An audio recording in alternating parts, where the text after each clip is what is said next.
A senior IRGC commander said after the speech Trump was acting crazy and was following U.S. strategy of increasing the shadow of war in the region. In the short run, clearly Trump has increased the power and aggressiveness of the IRGC, said Abbas Milani, the director of the Iranian Studies program at Stanford University. The IRGC can't back down from a street fight. Their domestic and regional prestige is predicated on the fact that they fight a good fight and they don't back down. The day after Trump spoke, the head of the Guards Al-Quds Overseas Operations, Major General Qasem Soleimani, traveled to Iraq's Kurdistan region. He held talks about the escalating crisis between Kurdish authorities and the Iraqi government after a Kurdish independence referendum. The niece of the late Kurdish leader Jalal Talabani, Ola Talabani, told the Al-Hadath TV channel that Soleimani met with members of her family on Saturday. He had come to pay respects to Jalal, a former Iraqi president and founder of the Patriotic Union of Kurdistan, PUK, party who died this month. I don't deny that Mr. Qasem Soleimani gave us the advice to find a solution to Kirkuk, she said.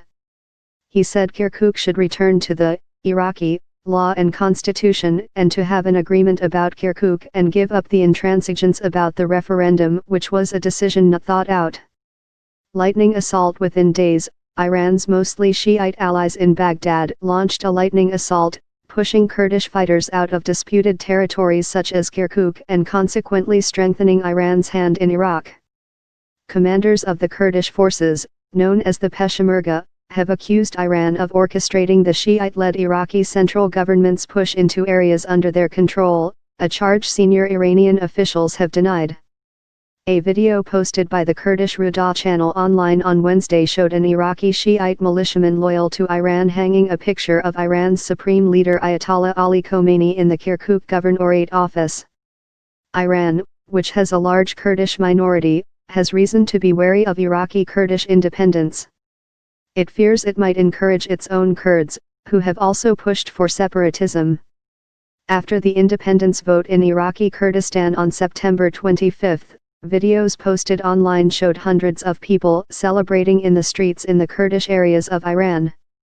Frontline player regional analysts say the emergence of Iran in Iraq, Syria, Kurdistan, and Lebanon, where it wields influence through its allied Shiite Lebanese Hezbollah militia, means Tehran has become a frontline player in the region which Washington could not afford to ignore. Trump's stupidity should not distract us from America's deceitfulness. If the U.S. tears up the nuclear deal, we will shred it, said Khomeini. Americans are angry because the Islamic Republic of Iran has managed to thwart their plots in Lebanon, Syria, Iraq, and other countries in the region.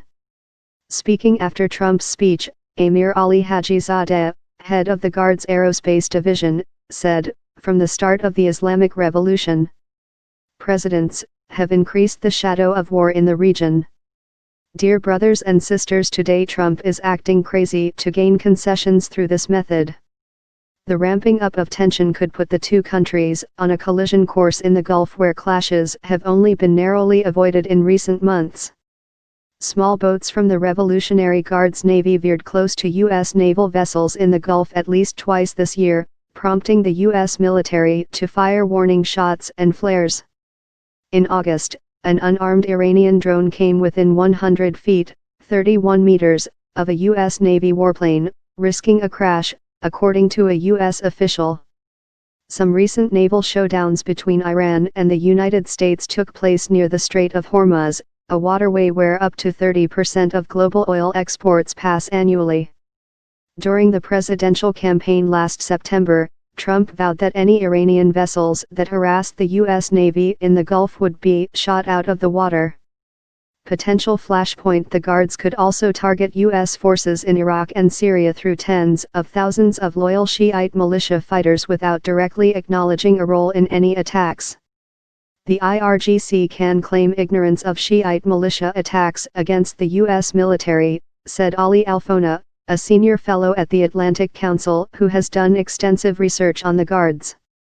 In early October, an American soldier was killed in Iraq by an explosively formed penetrator, or EFP, a type of roadside bomb which was often used by Iran's Shiite militia proxies in Iraq, according to the U.S. military.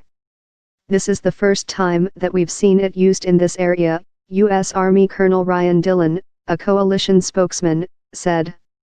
Dillon said the U.S. military has not yet concluded who carried out the attack.